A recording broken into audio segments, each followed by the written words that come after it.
Anak, Ernesto, sige na. Pumayag ka na. Sumama ka na sa akin. Gusto na kitang isama ngayon sa pupuntahan ko. Ayaw ko nang magkahiwalay tayo. Hindi na ako papayag dun. Ngayon kasi okay na ang lahat. Dadalhin? Kung sasama ako sa inyo, sino kasama ni Lola dito sa bahay? Yan ang hirap sa inyo, Nay. Nung iniwan mo ako sa puder ni Lola, ang dali nyo nang gawin. Ngayong malaki na ako. Basta mo na ako babawiin. Bakit, Nay?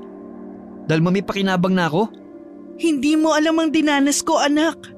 Ginawa ko yun para sa kapakanan mo. Maniwala ka. Kapakanan ko?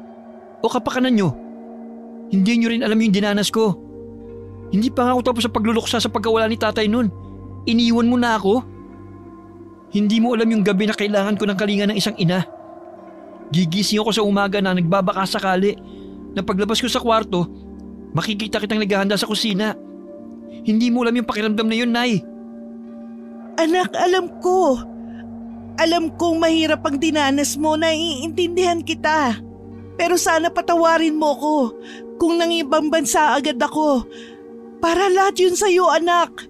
Ngayong nandito na ako, magsasama na tayo uli. Hindi, Nay. Hindi ako sasama sa inyo. 10 taon kang nawala ng walang paramdam. Tapos ngayon bigla kang susulpot na parang isang kabuti. Tapos sasabihin mo nandito ka na para magsama na tayo muli.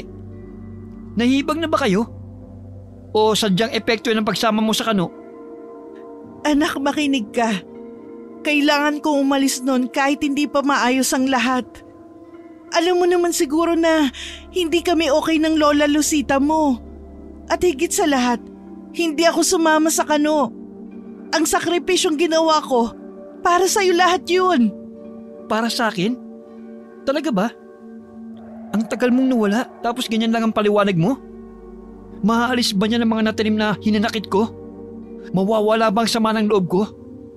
Matatanggal ba sa isip ko na iniwan mo ako? Magbabalik pa sa dating lahat? Hindi, Nay. Hindi na yun magbabago. At hindi ko rin alam kung mawawala pa ang sama ng loob ko sa inyo. Basta ang alam ko lang ngayon, mas masakit kasi dumating ka na. Kukunin mo ako na parang walang nangyari.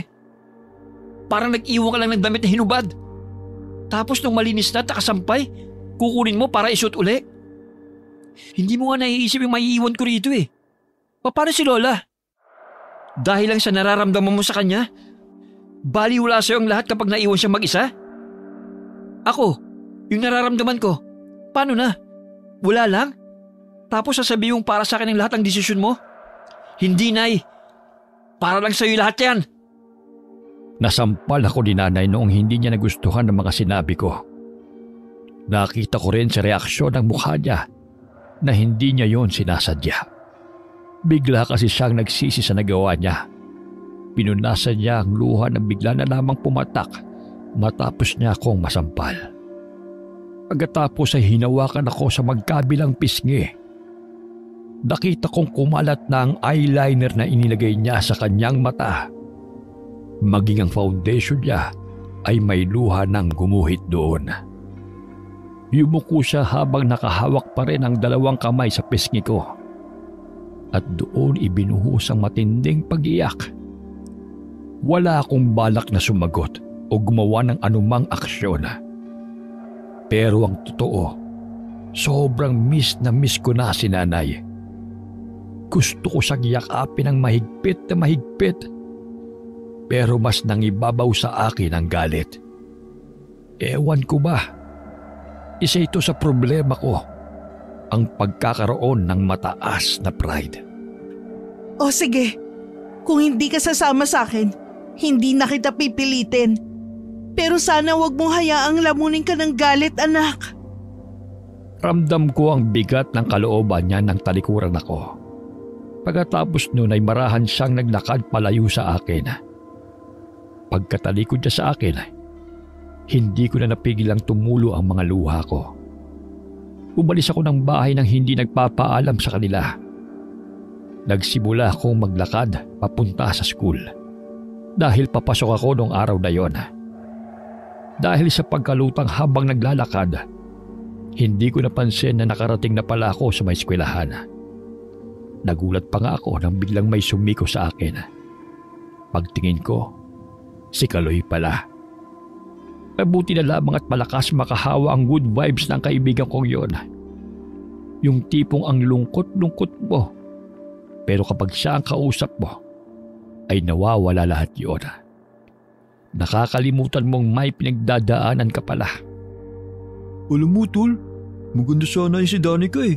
Kaso ano? Ang bira ka naman. Pabiting ka talaga eh. May nakapagsabi kasi sa akin na aswang daw yung lola niya. Ano? Tarantado ka talaga. Saan mo naman narinig yan? Masama yan ha. Huwag kang gagawa ng kwento, Kaloy. Totoo nga, Tol. Nung isang araw, yung may meeting ng mga parents dito sa school, narinig ko yung pinag-uusapan nila eh. Yung lola daw ni Danica, aswang daw yun. At ang matindi pa nun, sobrang tanda na raw ng lola niya. Pero hanggang ngayon hindi pa rin daw namamatay. Baka puro gulay kasing kinakain kaya hanggang ngayon buhay na buhay pa rin. Ikaw talaga napaka-chismoso mo. Tumigil ka na nga, Kaloy. Mamaya niyan marinig pa tayo ni Danica at masabihan na sinisiraan natin siya. Pero Tol, ikaw, naniniwala ka ba sa mga aswang? Hindi.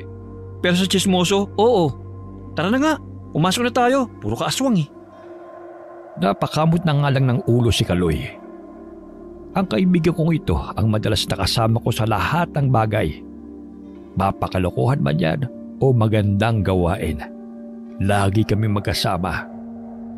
Grade 12 kami noong pumutok ang usap-usapan tungkol sa kaklase naming si Danica. Pinaghihinalaan na aswang ang kanyang lola Armanda. Pero hindi ako naniniwala roon. Dahil hindi ko naman nakitang nahati ang katawan doon o nagpahid ng langis o di kaya lumilipad. Kaya wala ako sa posisyon para husgahan sila. Kaloy? Hoy, Kaloy! Tawag ka ni Danica. Kung saan na naman napapadpad yung isip mo eh. Mukha kang bangag dyan sa kinauupuan mo ah. Huh? Ano yun, Danica? Ito si Kaloy parang abnoy. Ba't ka namumutla? Nakita mo lang si Danica sa harap mo eh. Para ka nakakita ng aswang. Ikaw pala Danica. Anong kailangan mo? Ito pala yung hiniram ko last time na ballpen mo. Ibinabalik ko na. Maraming salamat, Kaloy ah. Ha? Ayos lang yan, Danica. Bakit sinuli mo pa? Ballpen lang naman yun eh. Siyempre kasi hiniram ko. Sige, Kaloy. Salamat ulit. Aalis na ako ah. Oh, wala na Kaloy. Umalis na. Mag-relax ka na. Umalis na si Danica oh. Bumalik na sa upuan niya. Para kang bisugong isda na malapit na maging bilasa. Ang putla mo, Chong. Ay, iwan ko ba? Hindi ko alam kung saan ako kinakabahan eh. Dahil ba sa crush ko siya o dahil sa chismis na aswang yung lola niya. Tulungan mo naman ako, Tol. Ikaw talaga, Kaloy. Masyado kang nervyoso. Pero kapag umakit sa bakod ng eskwelahan, di ka naman kinakabahan. Aswang lang ang lola niya. Pero ikaw, mukhang in love ka. Anong laban ng aswang sa in love? Sabagay, may punto ka, Tol. Saka, lola niya lang naman ang aswang eh. Hindi naman siya yung gusto ko kundi yung apo niyang si Danica. Ubod talaga ng matatakotin si Kaloy. Pero halata naman kay Danica na may gusto rin siya kay Kaloy. Sa totoo lang, may itsura tong kaibigan kong si Kaloy. Maputi, matangos ang ilong, tapos matangkad din. Kaya nga lamang, duwag, takot sa dilim, takot sa aswang. Linggo noon, nasa balkonahay ako habang pinapanood si Lola na nagsusulsi ng isang kamiseta ko. Nakaupo siya sa kanyang tumba-tumba. Ang aking lola ay isang veteranang mananahi sa lugar namin. Namulat na kasi siya sa buhay pananahi dahil ang kanyang mga magulang ay may maliit na patahian noon. Kaso nalugi lang daw ito nung mag-umpisa na ang digmaan dito sa Pilipinas noong World War II. May ilang makinarya naman si Lolang ginagamit sa pagtatahi. Pero ngayong araw ay mas pinili niya magtahi gamit lamang ang mga kamay niya. Yun kasi ang libangan ni Lola tuwing linggo. Para sa kanya, isa yung ehersisyo. At isa pa, upang hindi rin mawala ang kaalaman niya sa tradisyonal na pananahit. Pero bukod doon, may isa pang talento si Lola na mas kinabibiliban ko. Pero ang talento niyang yon ay lingid sa kaalaman ng aming pamilya. Ako lamang ang pinili niyang pagsabihan noon. Siguro dahil ako lang ang nag-iisang apo niyang lumaki sa puder niya. Ang sabi niya sa akin, sikreto lang naming dalawa yon. Lola, bakit po bawal sabihin yung sikreto natin? Kaya nga sikreto eh. Bawal sabihin. Ikaw talagang bata ka. Matanda ka na, ang hina pa rin ang utak mo. Si Lola talaga oh. Pero may isang tanong pa ako, Lola. Oh, ano naman yon, Ernesto? Sabihin mo na at busy ako. Ginayo mo ba si Lolo para mahalin ka niya? Hoy! Pambihira ka naman, bata ka eh. Hinaan mo lang yung boses mo. Baka may makarinig ng sekreto natin. Ay, pasensya na po kayo, Lola. Napalakas yata yung boses ko. Pero, seryoso po, Lola. Ginamitan mo ba siya nun? O sige, sasagutin ko na yan para sa ganun eh. Tumahimik ka ng bata ka. Hindi ko ginamitan ng lolo mo. O, nasagot ko na yung tanong mo kaya umalis ka na. Wag mo na akong istorbohin dito. Doon ka na. Maghanap ka na mapaglilibangan mo. Totoo, Lola. So, ang ibig niyong sabihin, talagang tunay na pag-ibig ang dahilan kaya naging kayo ni Lolo? At nabusi tatay at mga kapatid niya? Oo na. Ikaw talagang bata ka. Ubod ka talaga ng kulit. Ikaw nga'y umalis na sa harap ko at hindi ko matapos-tapos tong ginagawa ko. Umalis na ako sa harapan ni Lola at baka ang bibig ko pa ang matahi niya. Gayuma po ang sinasabi kong isa pang talento ni Lola. Ang sabi niya marami daw dating bumibili sa kanya ng gayuma. Pero kalaunan ay itinigil din niya ito. Dahil malaking kasalanan daw ito sa itaas. Magulo daw ang buhay niya noon. Dahil kaliwat kanan daw ang pumupunta sa kanya para bumili ng langis na panggayuma. Itinigil niya ito nung may kasal na siya kay Lolo. At naniniwala naman ako sa sinabing yon ni Lola na hindi niya ginamitan ng gayuma si Lolo. Sa totoo lang ay maganda si Lola. May lahi kasing Kastila. Kaya naman hindi na kailangan panggayumahin ni Lola para magustuhan siya ni Lolo. Pero gusto ko talagang makakita ng mga ginagayuma. Kaya lagi kong kinukulit si Lola. Ay, boring naman dito. Makapagpaalam nga muna kay Lola. Ano kayang ginagawa ni Kaloy ngayon? Puntahan ko nga sa bahay nila yung mukong na yun. Katatapos ko pa lamang magpaalam kay Lola at lalabas sa sana ako ng bahay nang makita ko naman si Kaloy na paparating. Saan punta mo, Tol? Ba't bis ka? Pambira naman, Kaloy oh. Pupuntahan sana kita sa inyo eh. Kaso ikaw naman ang pumunta rito sa bahay namin. Oh, ano kasi, Tol eh? Ano? Sabihin mo, para kang timang dyan eh. Pwede bang samahan mo ako kina Danica? Bakit? Seryoso ka? Ano naman ang gagawin natin dun? Ikaw niligawan mo ba si Danica? Pero support kita dyan, Tol. Sira ulo, hindi no. Gusto ko lang sana pumasyal sa kanila tapos makita siya. Wah, ganoon na rin yun. Parang naniligaw ko na rin sa lagay na yan. Isipin mo pupunta ka sa bahay ng babae tapos gusto mo lang siya makita? Walang maniniwala sa'yo na hindi ka maniligaw, Tol. Wala no. Basta samahan mo ako, Tol. Miss ko na si Danica eh. Yan! Pero pag nandyan na siya sa harapan mo, para kang pagod na nakatago sa bahay mo. Tsaka magkikita naman kayo bukas sa school. Hindi ko na mahintay ang bukas eh. Sige na, tara na! At dahil naaawa ko kay Kaloy, kaya't sinamahan ko na siya. Nababagot din naman ako sa bahay namin, kaya gusto ko rin maglibang-libang. 3 barangay lang naman ang layo ng bahay nila sa bahay namin. Pagkarating namin doon, ay sarado ang bakod ng bahay ni Danica. Paano yan, Tol? Sarado? Malas naman Sandali, sisilipin ko nga. Baka natutulog lang. Hapon eh. Tulog pa ba sila niyan? Baka may pinuntahan. Tignan mo, nakalak yung gate. Anong ginagawa niyo dyan? Ay, aswang! Ikaw pala, Danica. Saan ka galing? Sabay pa nga kami ni Kaloy na nagulat nang dumating si Danica. Napatawa naman si Danica nang malaman na nagulat kami sa pagdating niya. May bit-bit siyang 2 plastic at puno ang laman nito. Ano bang ginagawa niyong dalawa sa bahay namin? Naliligaw ba kayo? Si Kaloy kasi niyaya ako. Gusto ka raw niya napadaan lang kami. Itong si Ernesto kasi niyaya ako na pumunta diyan sa kabilang barangay para manguha ng mangga. Pauwi na rin naman kami kaya napadaan kami sa bahay ninyo, Danica. Sige. Ba't wala naman kayong dalang mangga? Ang totoo niyan, Danica, hindi lang pinunta... Ang ibig sabihin ni Ernesto ay hindi kami nakakuha kasi maraming langgam yung puno eh. Tapos nawawala raw yung panungkit nila. Sige, Danica, uwi na kami. Pambira ka naman, Kaloy. Ang tumahimik ka na kasi, tol. Uuwi na kayo? Total, wala naman kayong nakuhang mangga. Baka gusto niyong pumasok sa bahay. Magluluto kasi ako ng pancake eh. Gusto niyong matikman? Yun pancake. Masarap yan. Ano na, Kaloy? Pasok daw tayo. Ipagluluto tayo ng pancake ni Danica Tara na. Pasok na kayo. Wala na ngang nagawa si Kaloy kahit ano pa ang dahilan niya sa amin.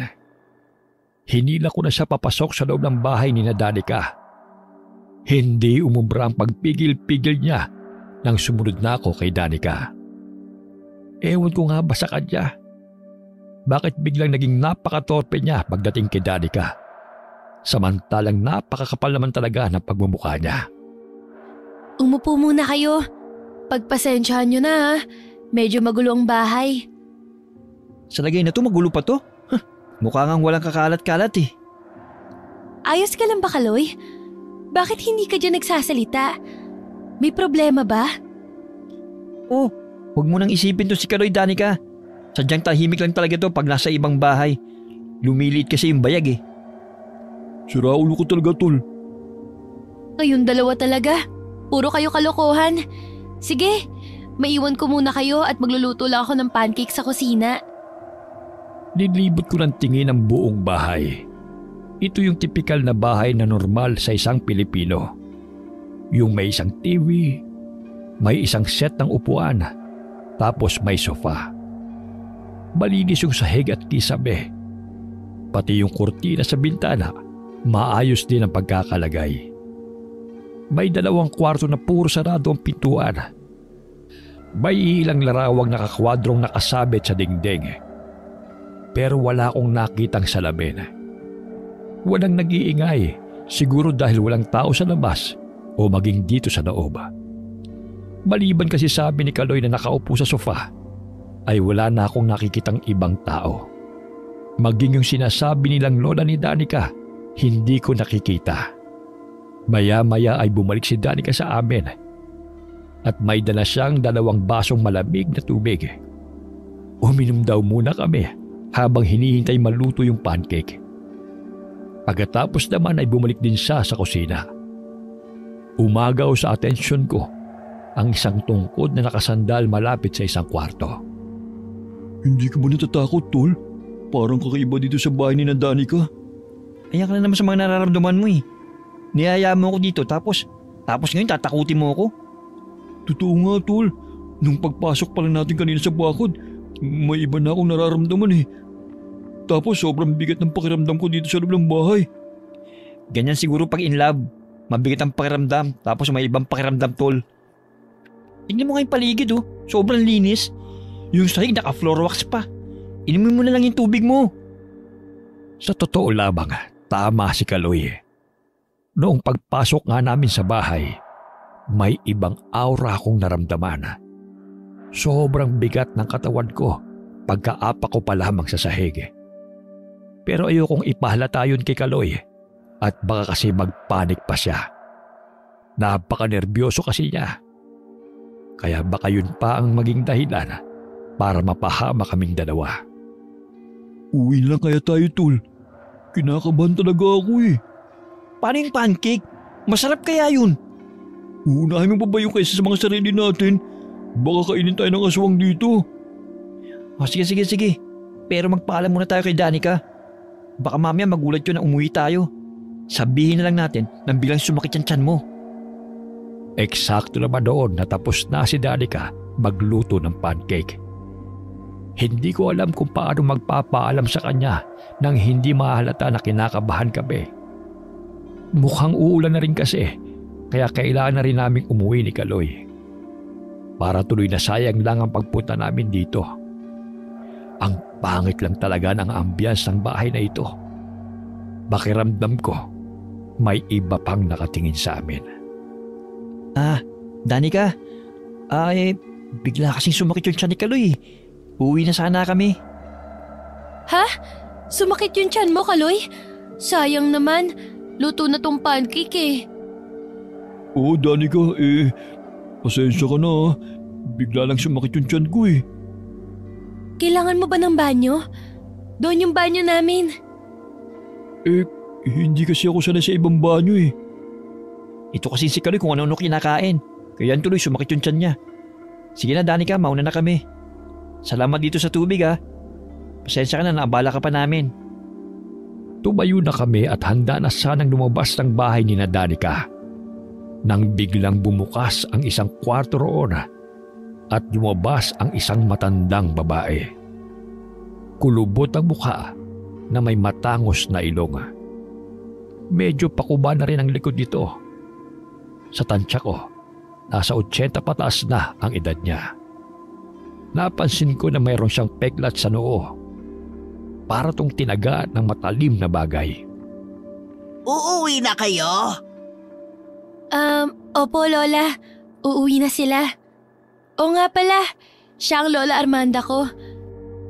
Lola, mga kaklase ko pala, si Ernesto at si Kaloy. Hello po Lola. Pasensya na po, uwi na po kami. Bigla po kasing sumakit yung tiyan ng kaibigan ko eh. Sayang naman kung uuwi na kayo. Ipinaghanda kayo ni Danica ng merienda.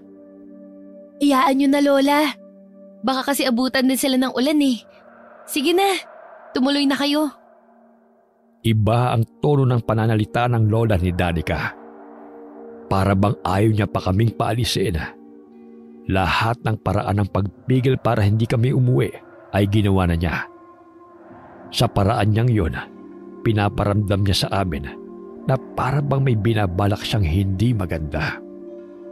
Dahil mukhang bubuhos na rin ang ulan, ay nagpaalam na kami sa kanila. At saka nagmamadaling lumabas sa bahay. Bago ko tuluyang lumabas ng bakod nila, ay nilingon ko pa ang matanda. Kita kong nakasilip siya sa bukas na bintana nila. Kakaiba siyang tumitig. Matalim. Bilisan mo, tol. Mukhang uulan na oh. Mabuti nakalis tayo dun. Bumuhos yung ulan. Mahalaga nakalis tayo sa bahay na yun. Sa punto mo parang may gusto kong sabihin, tol ah. Ang totoo niyan, kanina pa talaga ako may napapansin sa bahay nila at sa matandang yun. Anong ibig mo sabihin, tol? Yung lola ni Danica. Malakas ang kutob ko na may kakaiba sa kanya. Bago pa tayo nakapasok sa bahay nila kanina, mabigat na talaga yung pakiramdam ko sa paligid eh. Di ba sabi ko nga sa'yo? Nakakatakot yung aura na bumabalot dun. Nagsisitayo kanina yung mga balahibo ko eh. Bumuhos ang malakas na ulan na may kasamang kulog at kidlat. Sa kapal ng ulan halos hindi na namin makita ang daan. Kaya nagdesisyon kaming sumilong ni Kaloy sa isang sirang bahay na malapit sa kalsada. Kahit medyo maaga pa naman, ay madilim na ang paligid. Dahil makulimlim na gawa ng maitim na ulap at malakas na ulan. Hindi naman gaanong kalakasan ng hangin. Talagang yung ulan labang ang matindi. Pumwesto kami ng sandal ni Kaloy sa loob ng sirang bahay. Bukas naman ito at saka walang nakatira. Bakit kaya walang nakatira dito? Sayang naman ang bahay na ito. Mukhang maayos pa naman ah. Oo nga no. Maluwag sa loob. Tapos may second floor pa. Sira na yung ibang bahagi pero masasabi mo pa rin maayos pa rin tong tirahan. Konting pagkumpunin nito, maganda na ulit to. Ay, Kailan kaya titila itong malakas na ulan? Sigurado kong hinahanap na ako sa amin. Lalo na ako. Sigurado nag-aalala na sa akin si Lola Lucita. Ikaw kasi, yaya ka ng yaya. Ayan tuloy, stranded tayo sa sirang bahay na ito. Anong ako? Ikaw din. Kung hindi ka sana pumayag sa alok ni Danica na pumasok sa bahay nila, edi sana nakauwi na tayo kanina pa, no?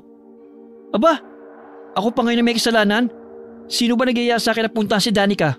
Ako. Sino naman yung natakam at gustong kumain ng pancake? Ako! Pero sino yung nakamiss kay Danica? Ikaw, di ba? Napatigil lamang ang pagtatalo namin ni Kaloy nang may dumating at sumilong na isang tao sa bahay. Pumwesto siya ng tayo sa malapit sa pintuan. Hindi man lang niya kami pinansin. May suot siyang kulay itim na kapote na siyang nakatabon sa buong katawan niya. Pero base sa hubog ng katawan at tindig nito, alam ko na isa siyang matandang babae. Malakas ang ulan, Lola, no? May bagyo kaya? Hindi ka sinagot, Tol. Siguro bingi. Lola, inabot kaya yata ng ulan sa daan. Ano sa palagay niyo po? May bagyo kaya? Ilang beses namin kinausap ang matanda. Pero hindi siya sumasagot sa amin ni Kaloy. Nakatayo lamang siya habang nakatuon ang paningin sa malakas na buhos ng ulan. Inisip ko na lamang na baka hindi niya kami naririnig dahil sa lakas ng tunog ng ulan. At isa pa, naroon siya sa pintuan ng bahay at medyo mas malalakas ang patak ng ulan doon. Pero maya-maya, sinuliapan niya ako at tsaka ngumisi. Kahit hindi ko gaanong maaninag ang kanyang mukha, ay kitang-kita ko naman ang peklat niya sa mukha. Hindi ko lang talaga matiyak kung lola ba yun ni Danica. Dahil hindi lang naman siguro ang lola ni Danica ang merong ganong peklat sa mukha. Saglit lang Tol, lalapitan ko. Baka hindi tayo naririnig eh. Lola, saan ba kayo nakatira? Ang lakas nitong ulan, no? Saglit, Tol. Hindi mo ba nakikita? Tumingin siya sa atin. Hindi ko alam pero parang sinadya niyang sumilong dito. Lumingon ba? Hindi ko napansin eh. Anong ibig mong sabihin, Tol? Hindi pa ako sigurado pero mukhang... Hindi pa ako tapos sa sasabihin ko nang biglang lumingon ang matanda sa amin at saka sinunggaban kami ni Kaloy. Sa pagkakataong yun ay nag-iba na ang mukha niya. Naglalaway at nagbabaga ang dalawang mga mata. Aswang! Aswang! Takbo, Kaloy! Takbo! Mabilis kaming napatakbo ni Kaloy papalabas ng bahay na yon. Kahit malakas ang ulan at hindi namin gaanong makita ang daan, ay hindi namin yon pinansin pa. Ang mahalaga ay kung paano kami makakalayo sa lugar na yon. Nang makalayo na nga kami, ay medyo humupa na ang kaba sa dibdib ko at hindi na rin naman niya kami hinabol pa. Pambihira, ano yun? Bakit naglalaway siya ng malapot? Muntik niya na ako makagat. Buti lang dakmain niya ako, nakaiwas ka agad ako. Kung sino man yun, isa lang ang sigurado ko, aswang siya. Nakita mo yung mata niya? Sobrang pula. Buwisit na aswang na yun. Nabasa tuloy tayo ng ulan. Ang lamig, punyeta siya. Nakauwi naman kami ng maayos ni Kaloy. Yun nga lamang ay basang-basa kami. Pero hindi namin makakalimutan ang karanasang yun sa isang nilalang na yun. Meron akong hinala kung sino yun.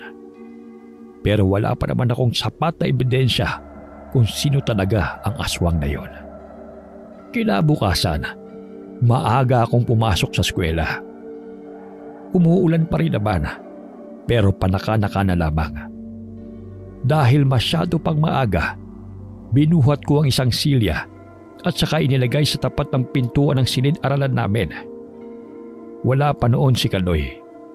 Naisip ko nga na baka hindi siya papasok dahil sa nangyari sa amin kahapon. Mga ilang saglit lamang ay dumating na si Danica. Meron siyang suot na kapote at laking gulat ko dahil halos kapareho yun ng suot ng matanda kahapon. Oh Ernesto, ang aga mo namang pumasok. Nabasa ba kayo kahapon ng ulan? Ha? Oo eh. Inabot talaga kami. Teka, kaninong kapote yan? Sa'yo ba yan? Hindi to sa akin. Sa Lola Armanda ko to. Hiniram ko lang. Bakit? Wala. Maganda kasi. Dumiretso na ng pasok si Danica nang matapos niyang tupiin ang kapote niyang dala. Hindi ako maaaring magkamali. Ang kapoteng suot ni Danica at suot ng matanda kahapon ay iisa. Kung ganoon, totoo nga ang bali-balita na aswang ang lola ni Danica. Hindi ko alam kung alam din ni Danica ang tungkol sa lola niya. Danica, bukod sa lola mo, sino pa yung kasama mo sa bahay niyo? Ulilang lubos na ako. Bata pa lang daw ako nung namatay yung mga magulang ko sa isang malagim na aksidente. Tapos ang Lola Armanda ko nang nagpalaki sa akin. Bakit mo natanong? Wala. Pareho pala tayo sa lola lumaki. May iba ka pa bang kamag-anak? Ang ibig kong sabihin, kapatid ng nanay o tatay mo? Meron. Ang tiya Lilibeth ko. Kapatid ni tatay. Isang beses lang yata siyang dumalaw sa bahay. Pero minsan pinupuntahan niya ako dito sa school. Ewan ko ba dun kung bakit ayaw niyang pumunta sa bahay. Ang bait-bait nga ni Lola sa kanya eh. Sana siya ngayon? Bakit hindi ka sumama sa kanya? Katunayan gusto nga niya akong kunin eh. Kaso umayaw ako. Gawa ng mag-isa lang si Lola kung sakaling sasama ako sa kanya. Sigurado na ako sa kutob ko na aswang nga talaga ang lola ni Danica. Base sa mga sinasabi ni Danica, mukhang wala siyang ideya na aswang ang lola niya. Naisip kong kailangan gumawa ako ng paraan. Kailangang mapabagsak namin ni Kaloy ang aswang. Dahil kung hindi, baka dumating ang araw na maging aswang na rin si Danica. Pagkatapos ng klase ay agad na akong dumiretso ng uwi. Bago ako makarating sa bahay, ay may isang puting kotse na nakaparada sa tapat ng bahay namin. Agad ko namang nakita si nanay nakausap si Lola. Kaya nagtago ko sa isang malaking puno malapit doon. Maya-maya ay umalis din naman si nanay, sakay sa kotse na yon. Nandito na po ako, La. Anong ginawa nun dito? Dadalawin ka sana. Kaso ang sabi ko sa kanya, hindi ka pa nakakauwi. Nag-usap lang kami saglit tapos umalis din agad. Mabuti po't kinakausap mo na yan. Ernesto, kahit ano pang nagawa niya, nanay mo pa rin siya. Bakit ayaw? Pasok na po ako sa loob ng bahay, La. Ano ba makakain dito? Hindi ko na pinansin pa ang sumunod na sinabi ni Lola. Hindi rin naman kasi ako interesado roon. Lalo na kung tungkol kay nanay. Ewan ko nga ba kay Lola. Biglang nag-iba ang ihip ng hangin. Dati naman ay galit siya dyan kay nanay eh. Pero bigla na lang siyang bumait. Dumaan ang ilang araw. Nagkaroon kami noon ng parents meeting sa school. Kinakabahan kami noon ni Kaloy. Dahil tiyak na makikita namin ang lola ni Danica. Kaloy! Ernesto! Nandyan na ba mga parents niyo? Yung baby mo, tinatawag tayo. Kasama na siguro yung lola niya. Kinakabahan ako, tol. Papalapit noon si Danica sa amin. Malayo pa lamang ay tinatawag na niya kami. Hindi naman namin nakita yung lola niya na kasama niya. Pero malakas ang kutob ko na merong mangyayaring hindi maganda. Nasa gym ng school ang meeting ng lahat. Ang ilang parents ay nagsisidatingin na rin naman. Unti-unti na rin napupuno ang gym. Naaliw ako nang may makita akong isang nanay na may dalang aso. Dahil mukhang may lahi yun. Nakatali naman yun. Pero tingin ko sa aso, parang gusto niyang makawala mula sa taling yun. Para kasing gusto niyang tumakbo-takbo sa paligid. Ikaw pala, Danica. Saan yung lola mo? Siya bang aattend sa'yo? Oo, siya nga. Wala namang ibang aaten maliban kay Lola Armanda. Ganun ba? Nasaan siya ngayon? Ba't hindi mo kasama? Actually, nandito na siya eh. Hindi niyo ba nakita? Baka nag-ikot-ikot lang o di kaya ay nagbanyo.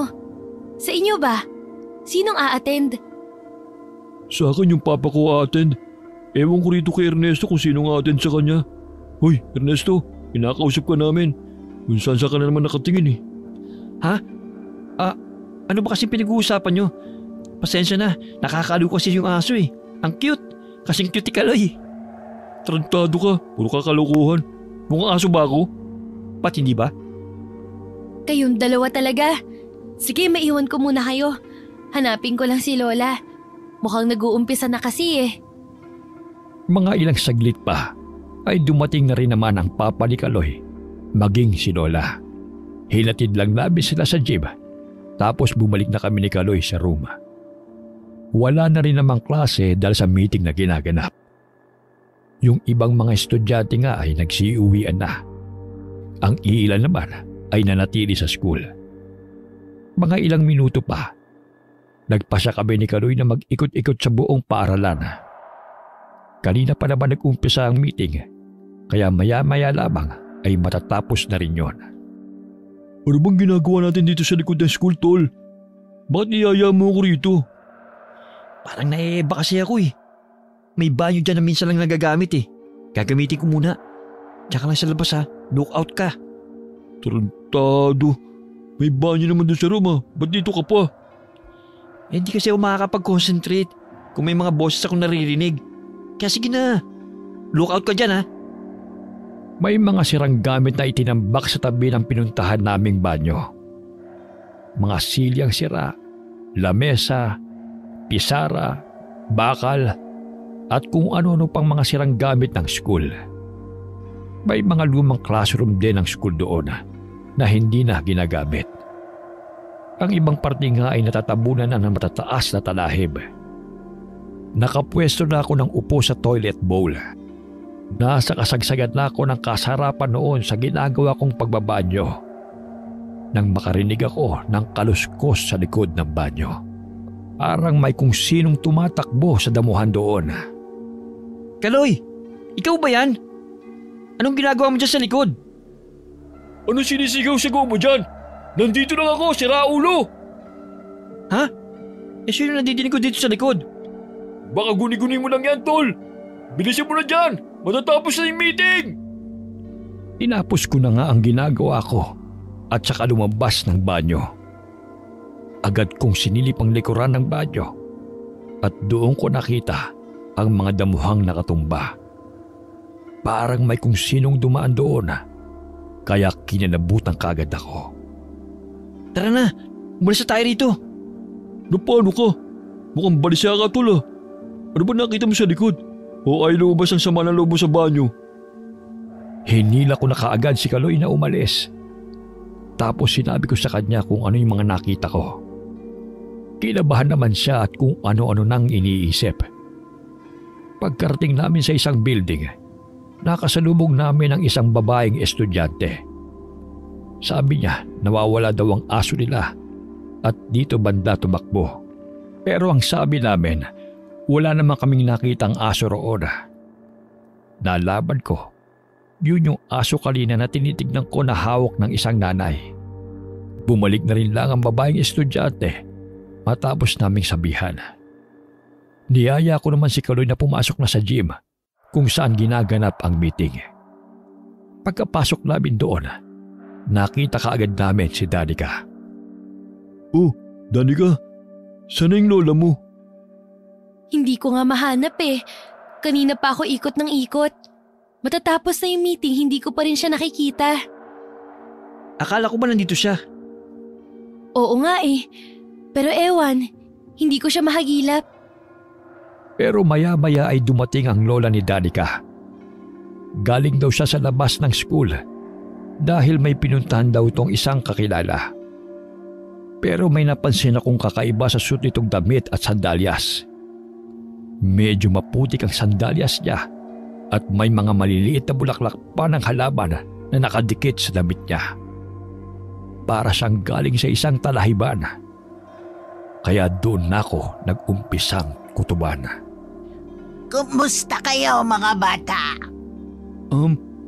Maayos naman po, Lola. Kaloy, samahan mo ko. May kukunin na ako sa room. Danica, mauna na kami sa inyo ha. Hinila ko na kaagad si Kaloy.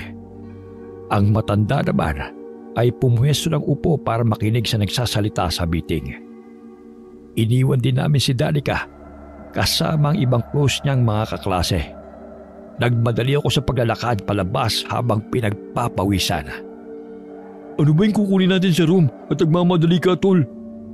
Ikaw talaga, Kaloy. Hindi ka marunong makiramdam. Hindi mo ba napansin yung suit at sandals at damit ng lola ni Danica? May putik. Tapos maraming bulaklak ng halaman na nakadikit sa damit niya. Yung bulaklak na kumakabi sa damit. Tapos, baka nag-araro pa bago pumunta rito. O di kaya'y nandun sa damuhan. Boplax ka talaga. Halika na, samahan mo ako. Babalik tayo doon sa likod. May titignan lang ako. Sana malitong kutob ko, Kaloy. Akala ko ba sa room tayo pupunta? Bakit tayo babalik doon sa likod? Natatay ka na naman ba? Ano ba kasi pinagkakakain mong tao ka? Hindi ko na siya pinansin pa. Naglakad na lamang ako ng mabilis at ramdam ko naman ang pagsunod ni Kaloy. Pagkarating namin doon, ay agad kong pinuntahan ang likod ng banyo. Pero ilang minuto pang nilakad namin bago namin natanaw ang isang bagay na nilalangaw sa unahan namin. May kalayuan na ito sa banyo. Mukhang tama ang hinala ko, Kaloy. Ano nga? Puro ka tamang hinala eh. Halika, puntahan natin yung nilalangaw.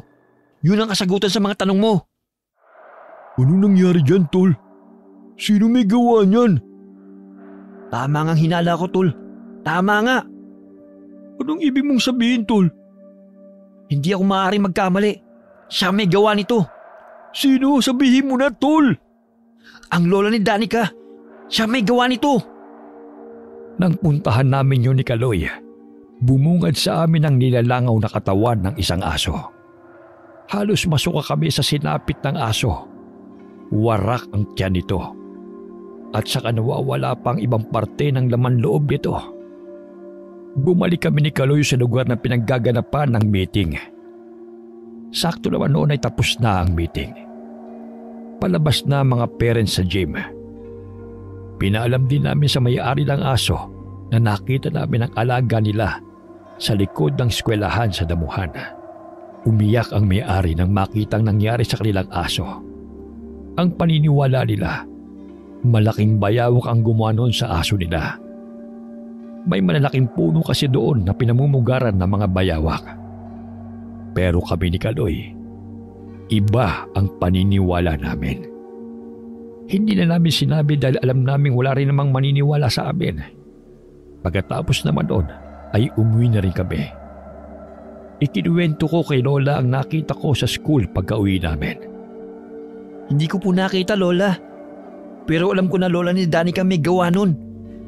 Mahirap ang magparatang hanggat walang sapat na ebidensya, Apo. Ano pa bang dapat na ebidensya? Alam namin ni Kaloy, Lola, na yung matandang yun, aswang. Sige, sabihin na nating aswang yun. Sa tingin mo may maniniwala sa inyo? Wala. Maski si Danica nga siguro, hindi maniniwala na aswang yung lola niya. O sige, may ibibigay ako sa'yo. Itong langis na to, kukulo sa oras na may malapit na aswang sa'yo. Akala ko ba manggagayo mo lang ang talent mo, Lola? Mukhang albularya ka pa. Maraming itinuro ang tatay ko na tungkol sa mga ganitong bagay. Hindi ko lang pinagtuunan ng pansin dahil gusto kong mamuhay ng normal. Kasing liit lang nang hintuturo ko ang bote ng langis na ibinigay niya sa akin. Tapos may takip na kahoy na nakasuksok sa bibig ng bote. Nag-iisa lamang daw yun, kaya kailangan ingatan ko.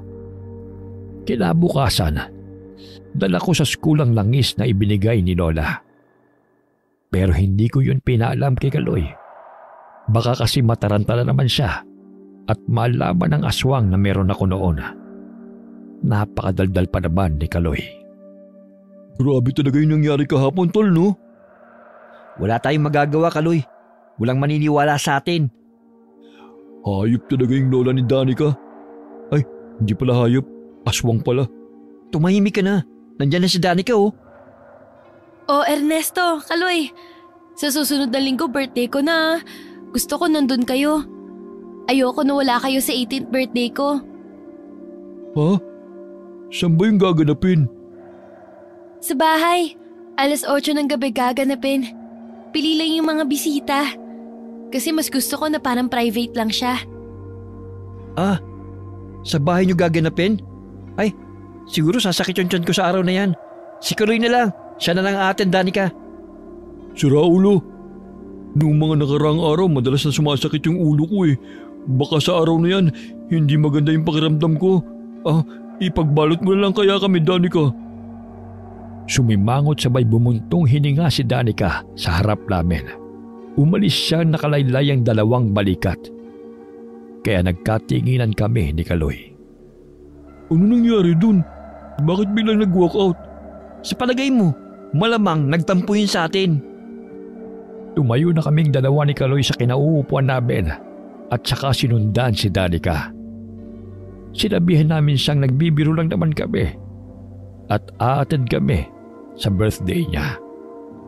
Kayong 2 talaga. Puro kasi kayo kalokohan eh. Sa karawan ko na yun, may sinasabi si Lola na isasali niya sa akin. Kasi 18 years old na daw ako. Pero ewan ko kung ano yun eh. Ha? Isasalin sa'yo ng lola mo? Naku, Danica, mag-ingat ka sa mga salin-salin na yan. Napatahimik tuloy ako sa sinabing yun ni Danica. Dahil ang alam ko lang na sinasali ng mga aswang sa kanilang pamilya ay ang bato ng kanilang pagkaaswang. Nililipat nila ito sa isang kamag-anak nila upang sila na magtuloy ng kanilang naumpisahan. At doon na namamatay ang nagpasa ng bato. Natatandaan ko kasi na sinabi yun sa akin ng lola ko. Kaloy, halika nga muna. May pupuntahan lang tayo. Saan na naman tayo pupunta? Huwag mo sabihin na eeba ka na naman. Kahapon pa yan Uminom ka na kaya ng 10 paracetamol. Sira, di naman masakit yung tiyan ko eh. At isa pa, hindi para sa sakit ng tiyan ng paracetamol. Sumama ka na nga lang sa akin. Dami mong sinasabi. Inakbayan ko nga noon si Kaloy papuntang kantin. Iniwan naman namin si Danica na naguguluhan sa inasta namin. Delikado ang lagay niya sa lola niya. Balak na ng matanda na isalin kay Danica ang pagkaaswang niya. Kailangan gumawa kami ng paraan ni Kaloy. Hindi namin pwedeng hayaan si Danica sa lola niya. Ano ba kasing ginagawa natin dito sa kantin, Tol? Narinig mo naman siguro yung sinabi ni Danica. May isasalin daw ang lola niya sa kanya. Sigurado ako na bato yun. Bato? Anong bato? Oo, bato. Bato ng pagkaaswang ng lola niya. Pag hindi mo po nagigets, babatuhin talaga kita ng malaking bato sa ulo mo. Kahapon ka palutang eh. Biro lang. Siyempre nagigets ko. So, anong gagawin natin, Tol? Subukan natin pigilan ng lola niyang isalin yun sa kanya. Sigurado ako na gagawin niya yun sa oras na magsiuwian ng mga bisita. Dapat nandun tayo. Nakakatakot naman yung pinaplano mo, Ernesto. Pero sasama ako para kay my loves Danica ko. Nag-isip ako ng plano. Pero alam kong hindi madali itong gagawin ko. Pagkatapos ng klase, umuwi na rin kagad ako. Ayoko na kasing magbabad sa labas dahil delikado yon. Baka kasi matulugan ng matandang yun ang plano namin at baka atakihin niya ako kung nasa labas ako. Aba, mukhang napapadalas na yata ang maagang uwi mo, Ernesto. Dati-rati kung umuwi ka, wala nang araw Baka po kasi biglang magpakita yung aswang sa akin, Lolo at mawalan kayo ng gwapong apo. Teka, kaninong sapatos itong nasa box? Mukhang bago to Bilhin niyo po para sa akin to? Hindi.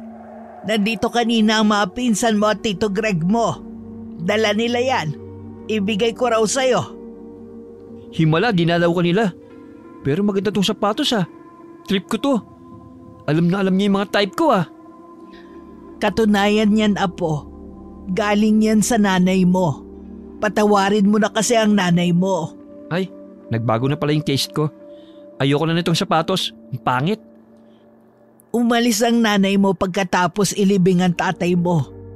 Pinagbawalan ko siyang lumapit sa'yo. Noon, siya yung sinisisi ko sa pagkamatay ng tatay mo. Pero unti-unti kong napagtanto na mali ako, Apo. Walang linggo na hindi siya nagpapadala ng sulat sa'yo. Pero tinatago ko yun sa'yo. Matutulog na po ako. Hindi ko na nilingon si Lola. Nag-uumpisa na kasing tumulo ang mga luha ko. Hindi ko alam. Pero nakaramdam ako ng konsensya sa loob ko nang marinig ko ang sinabi ni Lola. Hindi ko alam kung kanino ako dapat magalit. Dahil ang pagkakaalam ko, umalis si nanay dahil sumama sa dayuhan. Apo, makinig ka. Halos araw-araw nandito yung nanay mo. Pero umaalis din siya na maaga dahil ayaw niyang maabutan mo siya. Dahil yan daw ang gusto mo. Ayaw mo daw siyang makita. Sino ba kasi nagsabing pumunta siya? Pinaniwalaan niyo kung manloloko si nanay. Na sumama siya sa isang kano. Tapos ngayon, sasabihin niyo yun sa akin? Niloloko niyo ba ako? Alam kong mali ang naging reaksyon ko kay Lola. Hindi ko na rin alam ang ginagawa ko noong mga oras na yon. Basta ang alam ko ay galit ako. Galit ako sa sarili ko dahil hindi ko pinakinggan si nanay. Nagpalason ako kay Lola. Pumasok ako sa kwarto ko at saka nagbukmok. Hindi rin ako pumasok sa eskwela kinabukasan. Katok ng katok si Lola. Pero hindi ko siya pinagbubuksan. Ayoko muna kasi makipag-usap kahit na kanino. Hanggang sa puntahan ako ni Kaloy. Pero nung hindi ako lumabas ng kwarto, ay umuwi na rin siya. Sabi niya hahayaan daw muna niya ako. Naiintindihan daw niya ang nararamdaman ko. Lumipas ang ilang araw.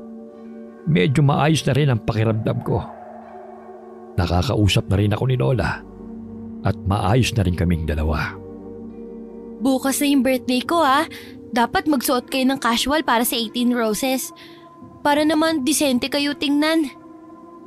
Ay, oo nga pala. Kaarawan mo na bukas. Wala pa akong naisip na regalo sa'yo, Danica. At saka, bakit kasama kami sa 18 Roses? Ayaw niyo pa nun? Siyempre mga close ko kayong kaklase, no? Saka, hindi na bali na walang dalang regalo. Mahalaga nandun kayo. Oh, ako meron na akong regalo sa'yo, Danica. Pero secret na muna. Aba, itong si Kaloy may pasikleto pa. Kinabukasan, araw ng kaarawan ni Danica. Kinakabahan ako dahil ngayon ang araw nagaganapin din ang pagsalin kay Danica ng bato ng lola niya. Hindi ko alam kung gaganap ba itong plano ko. Pero bahala na. Alas 7 ng gabi nang kami dumating ni Kaloy sa bahay ni Danica. Kakaunti lamang ang dumalo. Yung mga kilala lamang at malalapit na kamag-anak ni Danica ang nandoon. Sobrang simple lamang ng birthday celebration niya.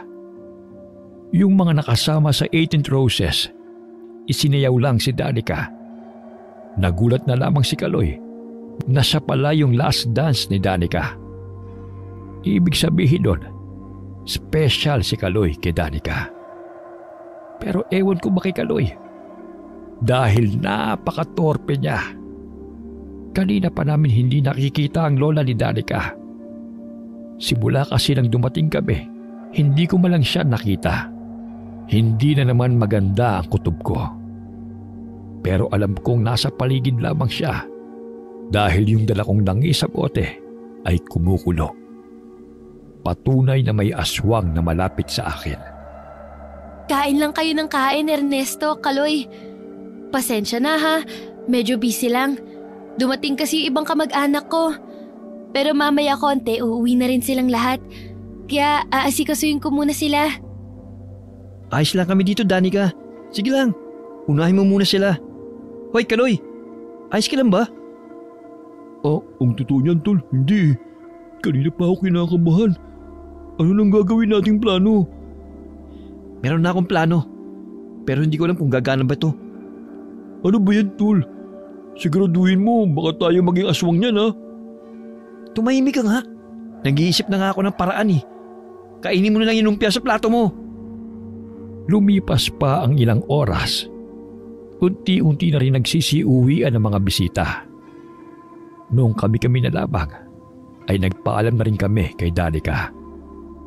Pero ang balak namin ni Kaloy, hindi talaga kami uuwi. Sa labas lang kami magtatago at magmamasid. Palabas na sana kami. Pero biglang dumating ang lola ni Danica. Halos mangatog ang dalawang tuhod ko sa takot. Maging si Kaloy ay parang naging isang rebulto dahil nanigas na siya sa kinatatayuan niya. Uuwi na ba kayo mga iho? Mabuti pa, gumagabi na rin kasi. Opo. Opo, Lola. Uuwi na sila. Saka magpapahinga na rin tayo. Nga pala, ano ba yung sinabi mong isasalin mo sa akin, Lola? Mamayang hating gabi. Masyado kasi itong kontrobersyal, Apo. O siya, pumasok na tayo. Tapos na yung party. Uuwi na sila, hindi ba? Opo. Uuwi na po kami. Salamat po. Salamat, Danica. Salamat, Danica.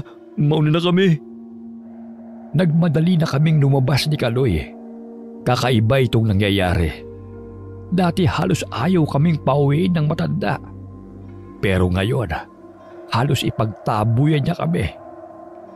Ibig sabihin lamang nun, may gagawin siya na ayaw niyang maistorbo. Lumayo lang kami ng kaunti sa bahay nila. Nagtago lang kami at hinintay ang oras. Narinig mo yun, Tol? May isasalin nga siya kay Danica mamayang hating gabi. Oo, narinig ko. Kaya maganda ka. Ilang oras na lang, sasapit ng 12:00. Ano nga palang gagawin natin? Di maghihintay hanggang sumapit ang hating gabi. Tapos papasukin natin ang bahay nila. Tapos? Tapos, ipapainom ko sa kanya tong tubig na binigay sa akin ni Lola. Bakit naman tubig? Ang bihira ka naman, Ernesto. Papasok tayo tapos papainumin lang natin siya ng dalamong tubig? Patay tayo dyan! Hindi to basta-basta tubig lang, Kaloy. Gayuma to na ibinigay ni Lola sa akin. Ang tubig na to ay may orasyon niya. At may halong dagta ng halamang kakaiba. Gayuma? Teka lang, Tol. Hindi mo naman kagad sinabi sa akin na may gusto ka pala sa matandang yun. Loko! Hindi to para sa matanda. Para to kay Danica. Ha? Kay Danica ka may gusto? Ang bihira naman, Tol. Sinasabi ko na nga mo na may gusto ka rin kay Danica eh. Alam mo, konti lang mababatukan na kita eh. Ayaw mo kasi akong patapusin eh. Ang gayuma na ito, kailangan mong malawayan mamaya. Nang sa ganun, maobses sa'yo si Danica. Yung tipong susundin niya lahat ng gusto mo. Oh, di mo naman kagad sinabi. Ang ibig mong sabihin, lalawayan ko yung tubig? Tapos, may in love sa akin ng matindi si Danica? Tumpak! At dahil dun, makokontrol na natin siya. At mapipigil natin ang gusto ng lola niyang masalinan siya ng bato ng pagkaaswang. Noong tignan ko ang relo na suot ko, ay malapit na mag-12:00. Kaya sinabihan ko na si Kaloy na maghanda. Dahil anumang oras ay papasukin na namin ang bahay ni Danica. At nang dumating na nga ang tamang oras, ay pinasok na namin ang bahay ni Danica. Kinatok namin ang bahay nila at saka nagpanggap na may naiwan. Kaya bumalik kami ni Kaloy. Pinagbuksan naman kami ni Danica. Oh, Ernesto, Kaloy, ba't kayo bumalik? Ito kasing si Kaloy eh. Iniwan yung jacket niya, kaya binalikan namin. Makakalimutin na talaga ako, Danica. Pwede bang pumasok kami ulit? Napagod kasi kami ni Ernesto eh. Baka may malamig kang tubig dyan. Meron. Sandali, ikukuha ko kayo sa kusina. Umupo na muna kayo dyan. Nang umalis si Danica, nagpaalam rin si Kaloy sa akin na iihi lamang saglit sa labas. Kanina pa raw kasi siya naiihi. Naisip ko, siguro dahil sa sobrang kaba. Pero nakabalik na si Danica, wala pa rin si Kaloy. Si Kaloy? Lumabas, umihi lang, Danica. Ito yung tubig. Baka gusto niyo pang kumain. May mga natira pa dyan. Lumabas May hinahanda lang. Sabi niya babalik siya agad. Hindi ko magawa-gawa ang binabala ko dahil wala pa si Kaloy. Kailangan ko ng laway niya para ilagay sa tubig ng gayuma. Sinilip-silip ko siya pero hindi ko siya makita sa labas. Ito na sana ang tamang oras dahil wala ang lola ni Danica. Hindi ko na ito magagawa mamaya kapag dumating na ang matanda.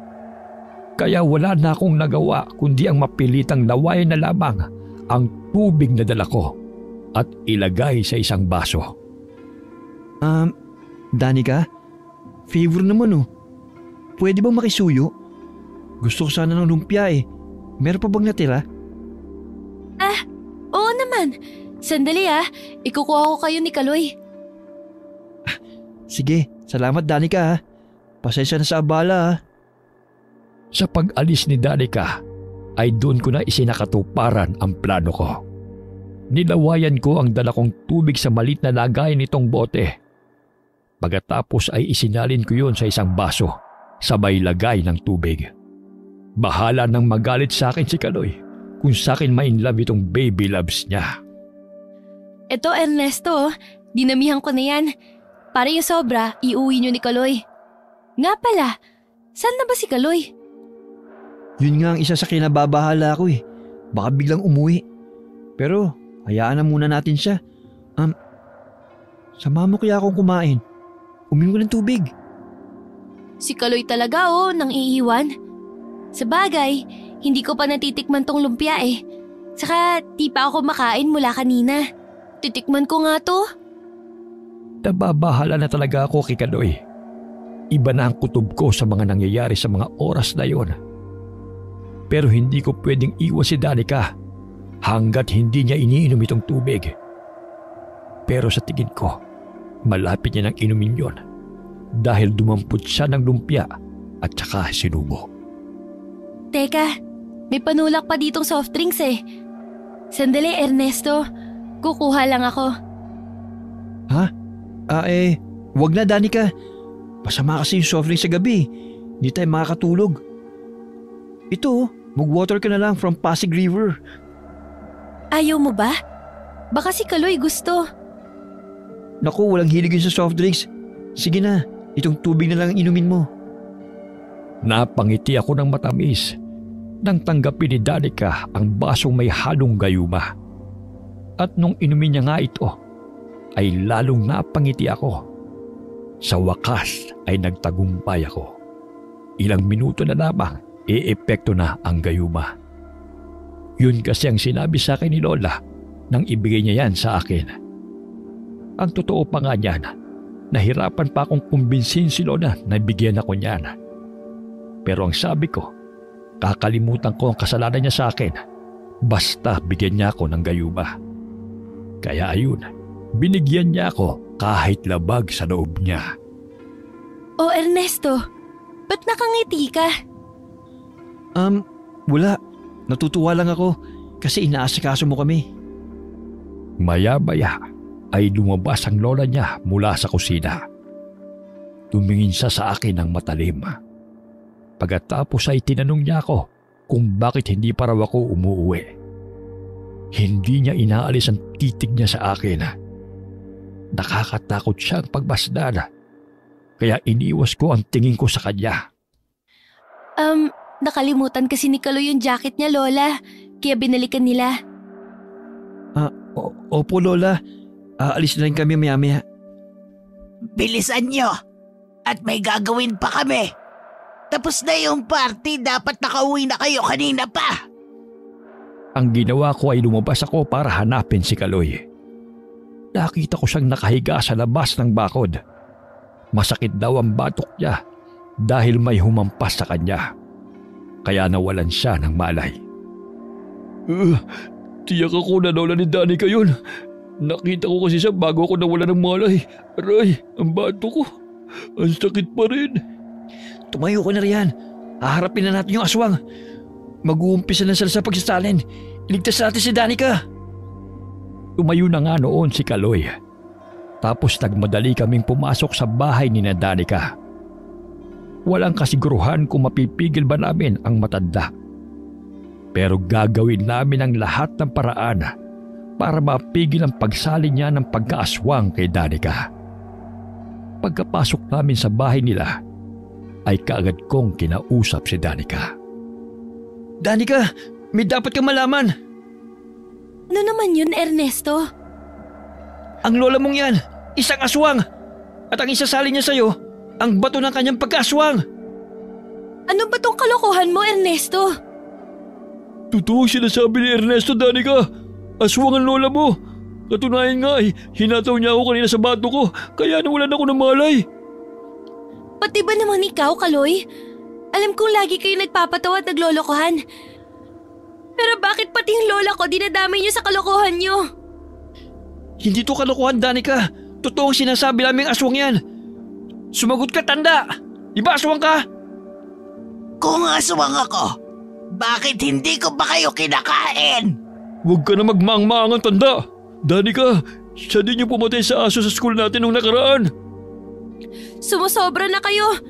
Hindi ko akalain na magagawa niyo to sa akin. Wala kayong sapat na ebidensya sa mga paratang niyo. Gusto pa naman kita, Kaloy. Pero ang lahat ng yun, napalitan na ng galit. Umuwi na lang kayong dalawa. Siguro narinig naman ninyo yung sinabi ng apo ko. Maniwala ka, Danica.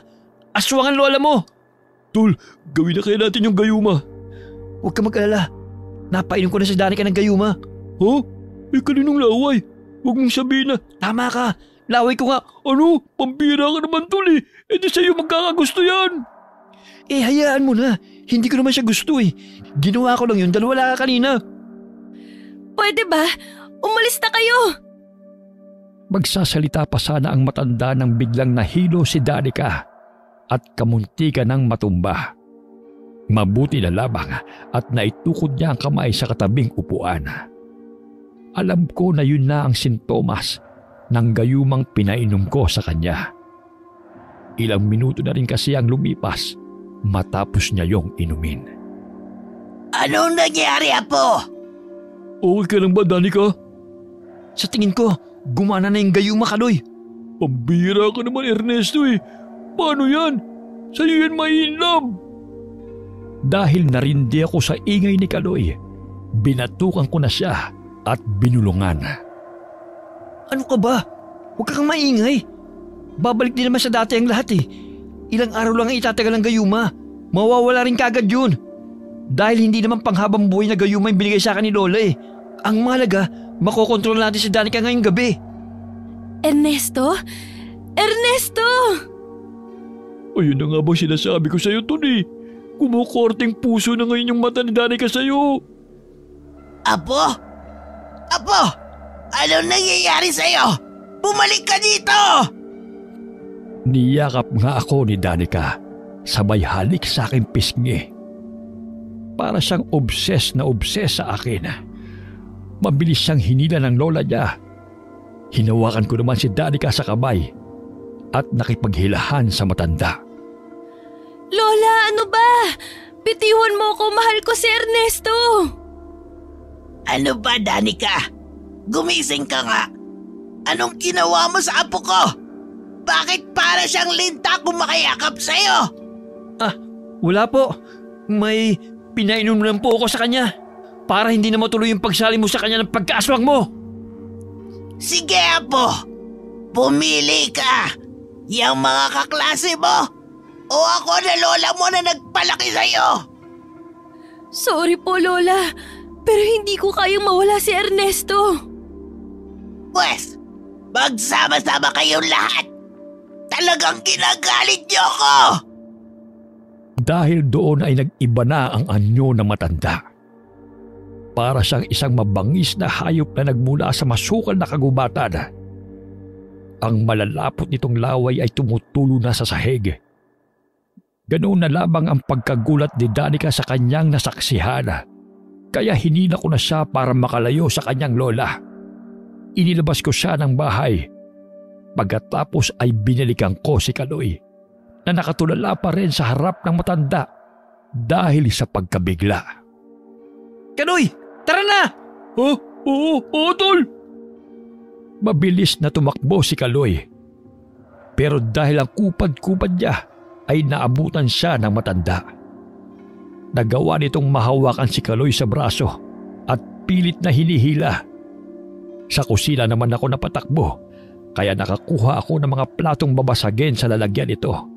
Saka pinagbabato ang aswang. Mga ilang ulit ko rin yung ginawa hanggang sa mabitiwan na nga niya si Kaloy. Agad kaming tumakbo palabas ng pintuan sa kusina hanggang sa napadpad kami sa masukal na bahagi sa likuran ng bahay ni Danica. Naramdaman ko naman na sumusunod sa amin si Danica. Nang malayo-layo na ang aming narating, ay nagdesisyon kaming magpahinga na muna sa isang malaking puno.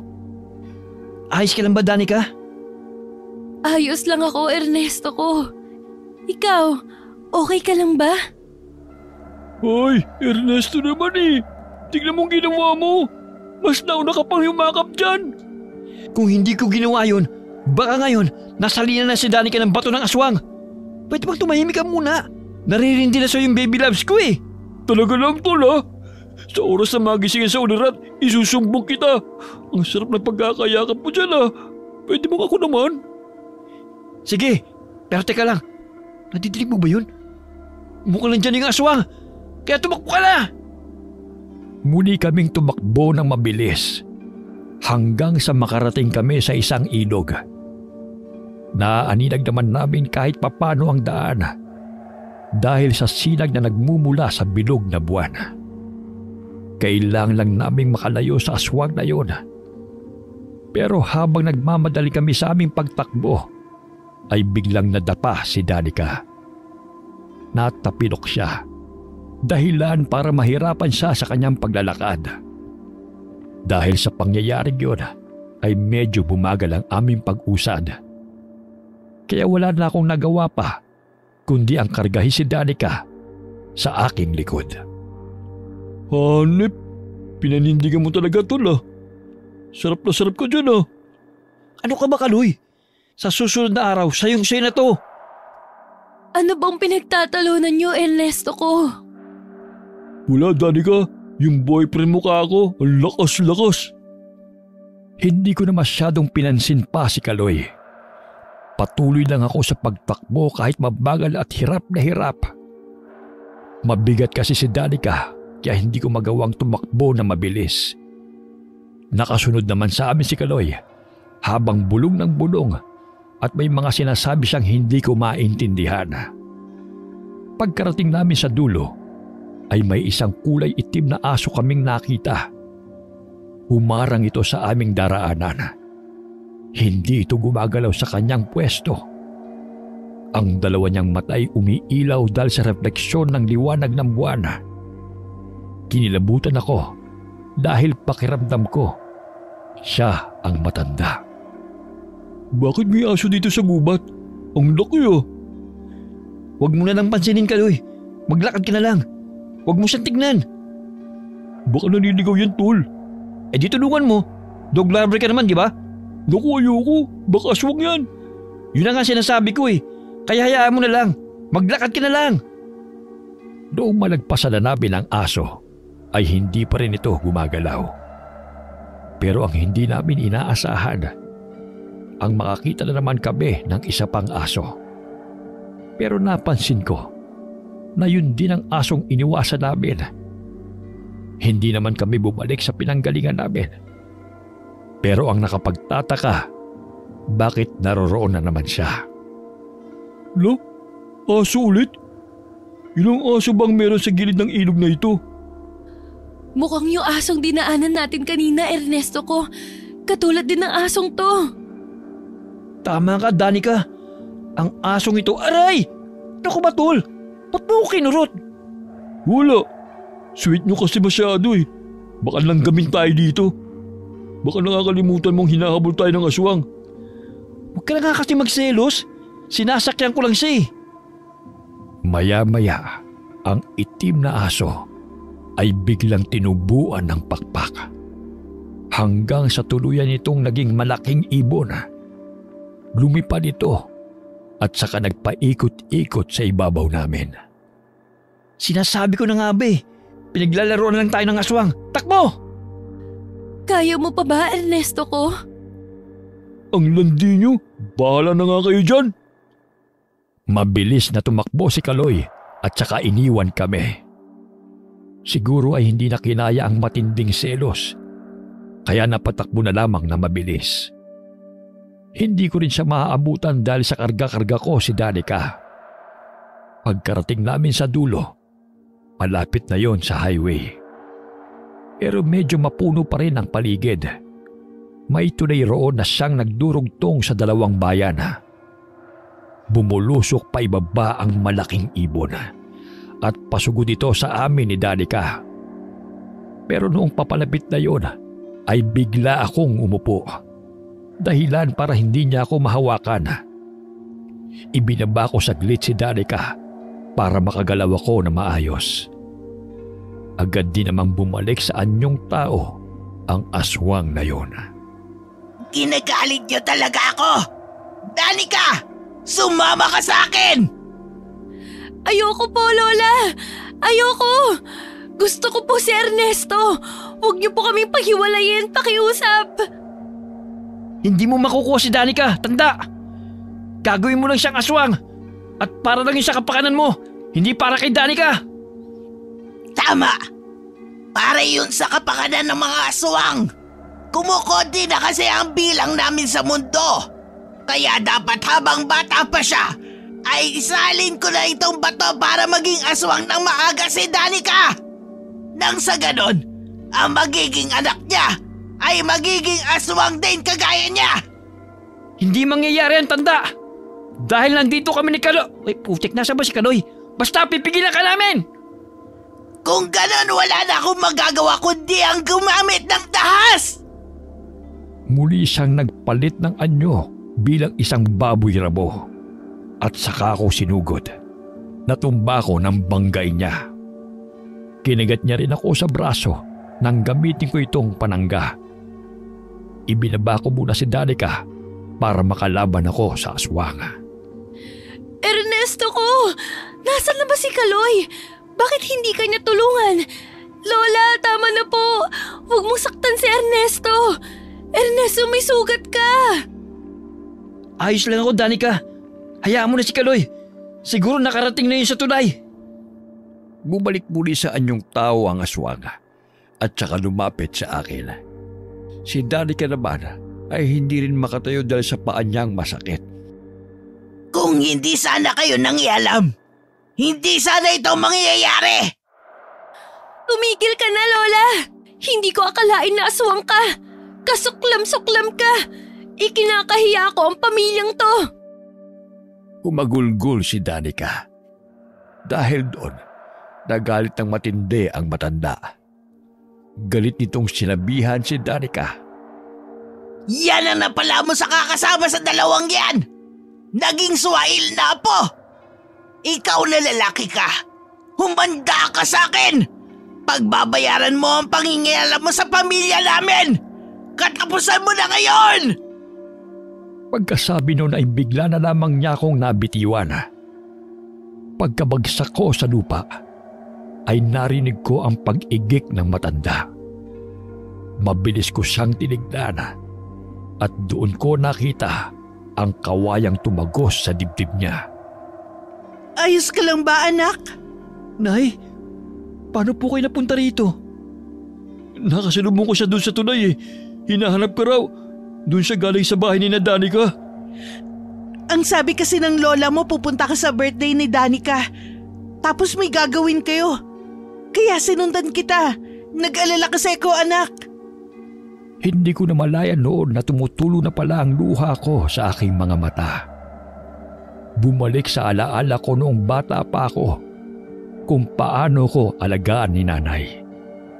Napayakap ako ng mahigpit sa kanya. Kahit tagal ko itong hinintay na mangyari, hindi ko lamang magawa dahil sa sobrang pagkabulag sa galit at buot na nararamdaman ko noon. Kahit bali-balik rin ko pa ang mundo, nanay ko pa rin siya Walang sino man ang pwedeng magbago noon. Marami akong natutunan sa kwento ko. Pero ang pinakamagandang nangyari sa buhay ko ay ang matutong magpatawad. Napatay namin ang aswang. Nung sandaling yon, nakiusap sabi si Danica na tulungan siyang ibalik ang bangkay ng lola niya sa kanilang bahay. Nagkatinginan muna kaming tatlo. Pero dahil patay na ang lola niya, hindi naman kami natakot pa. Tinulungan din namin si Danica na bigyan ng maayos na burol at libing ang lola niya. Panayang tanong kay Danica ng mga nakiramay sa burol kung ano raw ang nangyari sa matanda. Narinig ko ang sagot niya. Sinabi niyang aksidente raw itong nadulas sa gubat at tuloy-tuloy na nahulog sa matulis na kawayan. Nakiusap rin sa amin si Danica na kung maaari ay ilihim na lamang namin ang buong katotohanan. Pumayag naman kami ni Kaloy. Hindi rin naman namin maikukwento ang totoo. Dahil alam naman naming wala ring maniniwala. Bumalik sa normal ang buhay namin matapos ang libing. Alam kong masakit para kay Danica ang nangyari. Pero kailangan niyang tanggapin. Lumipas ang ilang araw. Nawala na ang bisa ng gayuma kay Danica. Nagkaaminan sila ni Kaloy patungkol sa kanilang nararamdaman. Naging masaya naman ako para sa kanilang dalawa. Napangiti ako habang tinitignan ng dalawa na namimili ng prutas. Baya-baya ay nabaling ang tingin ko sa aking ina nang ako ay tawagin niya. Anak, anong prutas ang gusto mo? Halika na, pumili ka rito. Tingnan mo, masasarap ang mga prutas dito. Bagong ani. Pilian na rin natin ang lola mo. Alam kong paborito niya ang chiko. Opo, Nay. Chico ang paborito niya. Di ba paborito niyo rin yun? Aba, natatandaan mo pa yun? Halika, bumili tayo ng maraming chiko. Matapos kaming mamili ng prutas, umuwi kami sa bahay at nagbanding. Sinabihan din ni Lola ang nanay ko na huwag nang umalis. Inanok niya ito na sa bahay na lamang tumira para sama-sama kaming tatlo. Sobrang saya ang naramdaman ko noon dahil muling nabuo ang aking pamilya na dating watak-watak. Salamat po, Panginoon. Wakas.